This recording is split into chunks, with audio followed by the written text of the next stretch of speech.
ចក្រភពឈីងដែលត្រូវបានបង្កើតឡើងដោយជនជាតិម៉ាន់ជូក្នុងឆ្នាំ1644គឺជាចក្រភពចុងក្រោយបង្អស់របស់ប្រទេសចិនអស់រយៈពេលជាង260ឆ្នាំចក្រភពនេះបានគ្រប់គ្រងប្រទេសចិនដោយជោគជ័យនិងបានពង្រីកទឹកដីយ៉ាងធំធេងទោះជាយ៉ាងណាក៏ដោយនៅចុងសតវត្សទី19និងដើមសតវត្សទី20ចក្រភពឈីងបានប្រឈមមុខនឹងបញ្ហាផ្ទៃក្នុងនិងសម្ពាធពីខាងក្រៅជាច្រើនដែលនាំឲ្យមានការចុះខ្សោយជាលំដាប់និងទីបំផុតបានដួលរំលំនៅក្នុងឆ្នាំ1000ដោយសារបដិវត្តន៍សិនហៃការដួលរំលំនេះបានបញ្ចប់របបរាជានិយមចិនដែលមានអាយុកាលជាង2000ឆ្នាំនិងបានបើកទំព័រថ្មីមួយសម្រាប់ប្រទេសចិនក្នុងនាមជាសាធារណរដ្ឋនេះគឺជាលំអិតអំពីកត្តាផ្ទៃក្នុងនិងខាងក្រៅដែលបានរួមចំណែកដល់ការដួលរំលំនៃចក្រភពឈីងក៏ដូចជាព្រឹត្តិការណ៍សំខាន់ៗដែលបានកើតឡើងក្នុងអំឡុងពេលនោះរួមមានចលនាការពារផ្លូវរថភ្លើងនិងបដិវត្តន៍សិនហៃ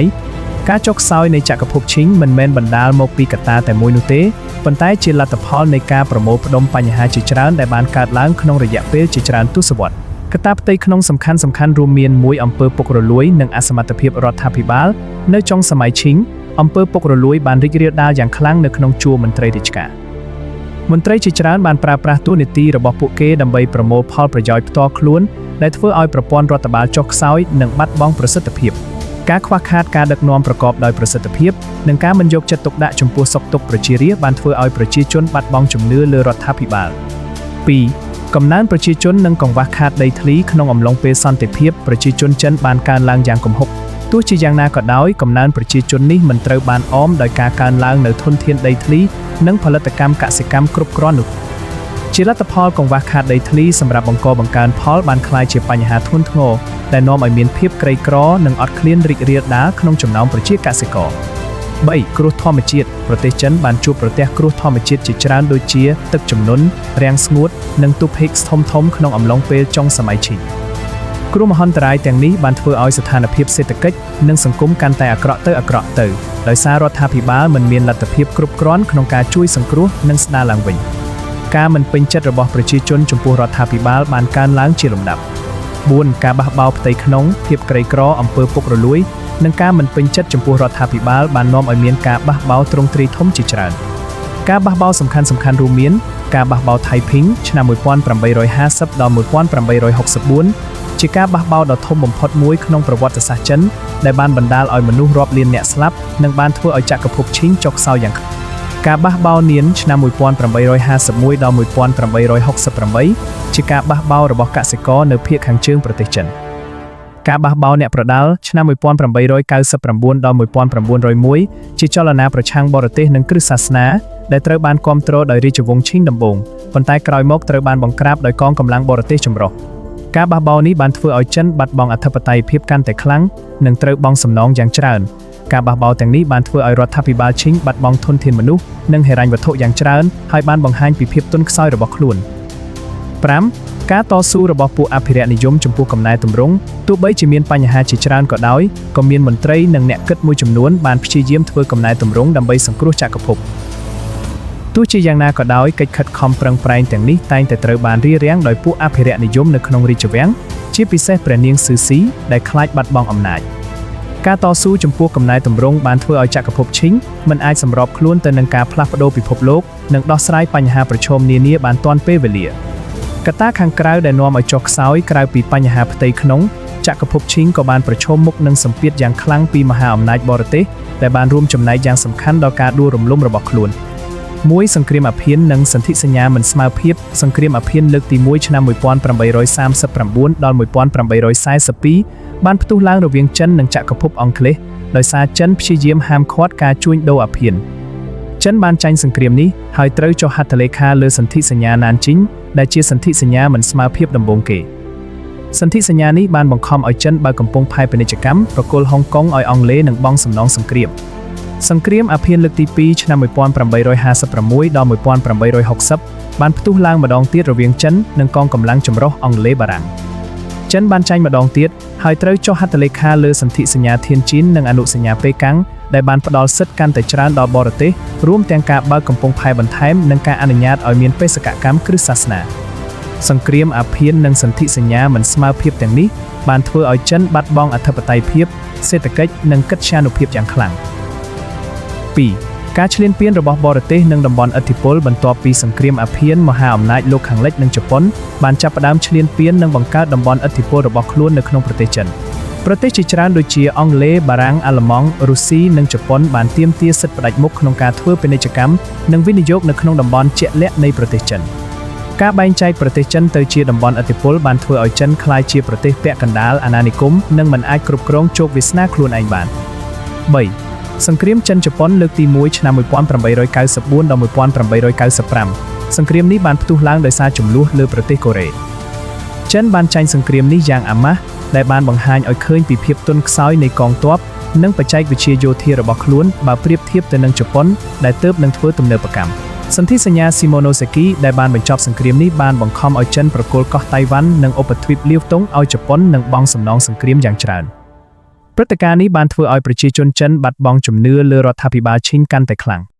4ឥទ្ធិពលនៃគំនិតលោកខាងលិចនិងការអប់រំការទំនាក់ទំនងជាមួយលោកខាងលិចបាននាំមកនូវគំនិតថ្មីៗជាច្រើនដូចជាប្រជាធិបតេយ្យជាតិនិយមនិងវិទ្យាសាស្ត្រនិស្សិតចិនជាច្រើនដែលបានទៅសិក្សានៅបរទេសបានត្រឡប់មកវិញជាមួយនឹងគំនិតទាំងនេះហើយបានក្លាយជាកម្លាំងជំរុញសម្រាប់ការផ្លាស់ប្ដូរពួកគេបានរិះគន់របបរាជានិយមនិងបានអំពាវនាវឲ្យមានការបង្កើតសាធារណរដ្ឋ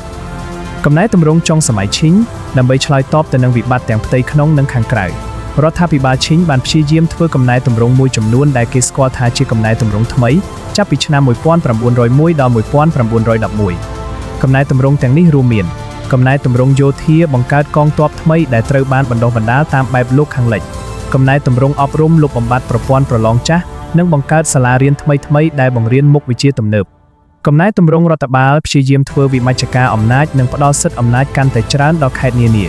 កំណែទម្រង់រដ្ឋធម្មនុញ្ញរដ្ឋាភិបាលបានសន្យាថានឹងបង្កើតរដ្ឋធម្មនុញ្ញនិងរៀបចំការបោះឆ្នោតដើម្បីបង្កើតសភាទោះបីជាមានបំណងល្អក៏ដោយក៏កំណែទម្រង់ទាំងនេះបានមកយឺតពេលនិងមិនបានដោះស្រាយបញ្ហាចាក់ឫសគល់របស់ចក្រភពនោះទេផ្ទុយទៅវិញកំណែទម្រង់យោធាបានបង្កើតកងទ័ពថ្មីដែលមានភាពស្មោះត្រង់ចំពោះមេដឹកនាំរបស់ពួកគេជាជាងរាជវង្សឈិង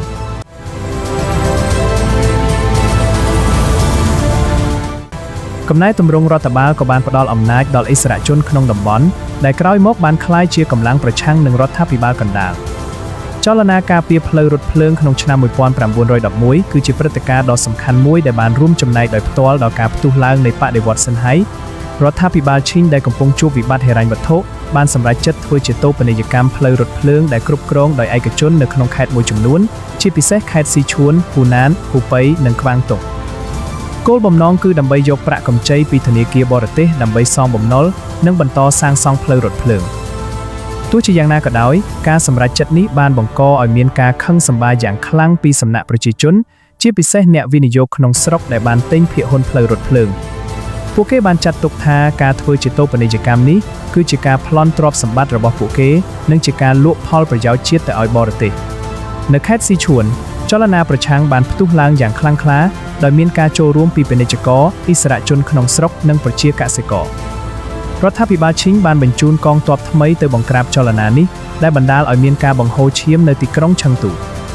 ការបង្ក្រាបយ៉ាងឃោរឃៅនេះបានធ្វើឲ្យស្ថានភាពកាន់តែតានតឹងនិងបានជំរុញឲ្យមានការគាំទ្រកាន់តែច្រើនចំពោះក្រុមបដិវត្តន៍ដើម្បីបង្ក្រាបចលនានៅស៊ីឈួនរដ្ឋាភិបាលបានដកទ័ពពីខេត្តហ៊ូប៉ៃដែលបានបង្កើតឱកាសមាសសម្រាប់ក្រុមបដិវត្តន៍នៅក្នុងទីក្រុងវូឆាងបដិវត្តន៍សិនហៃគឺជាព្រឹត្តិការណ៍ដ៏សំខាន់ដែលបានផ្ដួលរំលំចក្រភពឈិងនិងបានបង្កើតសាធារណរដ្ឋចិនបដិវត្តន៍នេះបានផ្ទុះឡើងនៅថ្ងៃទី10ខែតុលាឆ្នាំ1911ដោយចាប់ផ្ដើមពីការបះបោរវូឆាងការបះបោរវូឆាងនៅថ្ងៃទី10ខែតុលាឆ្នាំ1911ក្រុមបដិវត្តន៍នៅក្នុងកងទ័ពថ្មីនៅទីក្រុងវូឆាងបច្ចុប្បន្នជាផ្នែកមួយនៃទីក្រុងវូហានខេត្តហ៊ូប៉ៃបានធ្វើការបះបោ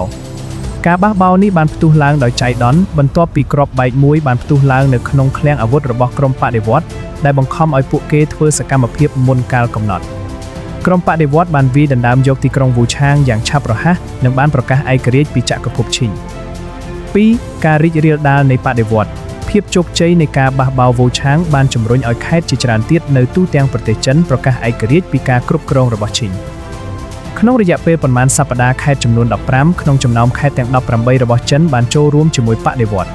រដ្ឋាភិបាលឈិងបានព្យាយាមបង្ក្រាបការបះបោរនេះដោយបញ្ជូនមេទ័ពយួនស៊ីខាយដែលជាមេដឹកនាំកងទ័ពបេយ៉ាងដ៏មានឥទ្ធិពល យន់ស៊ីខាយបានបង្ក្រាបការបះបោរមួយចំនួនប៉ុន្តែគាត់ក៏បានចរចាជាមួយក្រុមបដិវត្តផងដែរដើម្បីទទួលបានអំណាចសម្រាប់ខ្លួនឯង 3. ការបង្កើតសាធារណរដ្ឋចិននៅថ្ងៃទី 1 ខែមករាឆ្នាំ 1912 សុនយ៉ាតសេនដែលជាមេដឹកនាំបដិវត្តដ៏លេចធ្លោមួយរូបនិងជាស្ថាបនិកគណបកគូមីនតាំងត្រូវបានប្រកាសជាប្រធានាធិបតីបណ្ដោះអាសន្ននៃសាធារណរដ្ឋចិននៅទីក្រុងណានជីងដើម្បីបញ្ចប់សង្គ្រាមស៊ីវិលនិងបង្រួបបង្រួមប្រទេសសុនយ៉ាតសេនបានយល់ព្រមលាលែងពីតំណែងជាប្រធានាធិបតីដើម្បីឲ្យយន់ស៊ីខាយឡើងកាន់តំណែងប្រសិនបើគាត់អាចធានាការដាក់រាជរបស់អធិរាជឈិងនៅថ្ងៃទី 12 ខែកុម្ភៈឆ្នាំ 1912 អធិរាជភូយីដែលជាអធិរាជចុងក្រោយនៃចក្រភពឈិងបានដាក់រាជជាផ្លូវការព្រឹត្តិការណ៍នេះបានបញ្ចប់របបរាជានិយមចិនដែលមានអាយុកាលជាង 2000 ឆ្នាំនិងបានបើកទំព័រថ្មីមួយសម្រាប់ប្រទេសចិនក្នុងនាមជាសាធារណរដ្ឋយន់ស៊ីខាយបានក្លាយជាប្រធានាធិបតីទី 1 នៃសាធារណរដ្ឋចិនផលវិបាកនិងកេរដំណែលការដួលរំលំនៃចក្រភពឈិងនិងការបង្កើតសាធារណរដ្ឋចិនបាននាំមកនូវការផ្លាស់ប្ដូរយ៉ាងធំធេងសម្រាប់ប្រទេសចិន 1. បញ្ចប់របបរាជានិយមបដិវត្តន៍សិនហៃបានបញ្ចប់របបរាជានិយមដែលបានគ្រប់គ្រងប្រទេសចិនអស់រយៈពេលជាង 2000 ឆ្នាំនេះគឺជាការផ្លាស់ប្ដូរដ៏សំខាន់មួយនៅក្នុងប្រវត្តិសាស្ត្រចិនដែលបានបើកផ្លូវសម្រាប់គំនិតនយោបាយថ្មីៗនិងការស្វែងរកអត្តសញ្ញាណជាតិ 2. អស្ថិរភាពនយោបាយទោះបីជាសាធារណរដ្ឋត្រូវបានបង្កើតឡើងក៏ដោយក៏ប្រទេសចិនបានធ្លាក់ចូលទៅក្នុងសម័យកាលនៃអស្ថិរភាពនយោបាយនិងសង្គ្រាមស៊ីវិលយន់ស៊ីខាយបានព្យាយាមស្ដាររបបរាជានិយមឡើងវិញនិងប្រកាសខ្លួនជាអធិរាជប៉ុន្តែត្រូវបានប្រឆាំងយ៉ាងខ្លាំង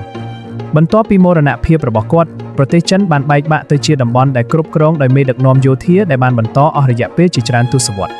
3. ការកើនឡើងនៃជាតិនិយមការដួលរំលំនៃចក្រភពឈិងបានជំរុញឲ្យមានការកើនឡើងនៃមនសិការជាតិនិយមក្នុងចំណោមប្រជាជនចិនពួកគេបានចាប់ផ្ដើមស្វែងរកវិធីដើម្បីធ្វើឲ្យប្រទេសចិនរឹងមាំឡើងវិញនិងរំដោះខ្លួនចេញពីឥទ្ធិពលបរទេស 4. ផ្លូវទៅកាន់ទំនើបកម្មបដិវត្តន៍សិនហៃបានបើកផ្លូវសម្រាប់ប្រទេសចិនឆ្ពោះទៅរកទំនើបកម្មនិងការអភិវឌ្ឍទោះបីជាមានការលំបាកជាច្រើនក៏ដោយក៏គំនិតនៃការកសាងប្រទេសចិនឲ្យក្លាយជាមហាអំណាចទំនើបមួយបានក្លាយជាគោលដៅរួមរបស់ប្រជាជនចិនសេចក្តីសន្និដ្ឋានការដួលរំលំនៃចក្រភពឈិងគឺជាព្រឹត្តិការណ៍ដ៏ស្មុគស្មាញមួយដែលបណ្ដាលមកពីការរួមបញ្ចូលគ្នានៃកត្តាផ្ទៃក្នុងនិងខាងក្រៅអំពើពុករលួយកំណើនប្រជាជនគ្រោះធម្មជាតិការបះបោរផ្ទៃក្នុងនិងការតស៊ូរបស់ពួកអភិរក្សនិយមបានធ្វើឲ្យចក្រភពចុះខ្សោយពីខាងក្នុងរីឯសម្ពាធពីមហាអំណាចបរទេសសង្គ្រាមអភិនសន្ធិសញ្ញាមិនស្មើភាពនិងសង្គ្រាមចិនជប៉ុនបានធ្វើឲ្យចក្រភពបាត់បង់អធិបតេយ្យភាពនិងកិត្យានុភាពបដិវត្តន៍សិនហៃដែលបានផ្ទុះឡើងដោយសារចលនាការពារផ្លូវរថភ្លើងបានក្លាយជាចំណុចរបត់ដ៏សំខាន់ដែលបានបញ្ចប់របបរាជានិយមចិននិងបានបង្កើតសាធារណរដ្ឋចិនទោះបីជាការផ្លាស់ប្ដូរនេះបាននាំមកនូវអស្ថិរភាពនយោបាយមួយរយៈក៏ដោយក៏វាបានបើកទំព័រថ្មីមួយសម្រាប់ប្រទេសចិនឆ្ពោះទៅរកទំនើបកម្មនិងការស្វែងរកអត្តសញ្ញាណជាតិរបស់ខ្លួនការសិក្សាអំពីការដួលរំលំនៃចក្រភពឈិងផ្ដល់មេរៀនដ៏មានតម្លៃអំពីសារៈសំខាន់នៃការសម្របខ្លួនការគ្រប់គ្រងល្អនិងការឆ្លើយតបទៅនឹងការប្រែប្រួលនៃពិភពលោក